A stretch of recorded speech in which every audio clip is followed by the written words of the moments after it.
দুনিয়ার ভিতরে সবচাইতে মায়া ভালোবাসার ক্ষেত্রে সর্বোচ্চ লেভেলের উদাহরণ দেওয়া হয় মায়ের ভালোবাসাকে, মায়ের মমতাকে। মায়ের মমতার সামনে কারো মমতার অস্তিত্ব থাকে না। মায়ের ভালোবাসার সামনে কারো ভালোবাসার কোনো দিক নির্দেশনা খুঁজে পাওয়া যায় না। মায়ের ভালোবাসার সামনে, মায়ের ভালোবাসাটা এমন একটা সূর্য যেটার সামনে পৃথিবীর সমস্ত ভালোবাসা মোমবাতির মতো করে নিবি নিবি করে জ্বলতে থাকে। মায়ের ভালোবাসার সামনে কোনো ভালোবাসার তুলনা হয় না।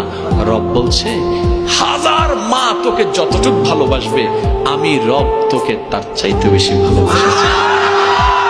বান্দা, আমি চাই না কেউ জাহান্নামে যাক, কিন্তু বান্দারা নিজের পায়ে নিজে কুড়াল মেরে জাহান্নামের দিকে চলে যাচ্ছে।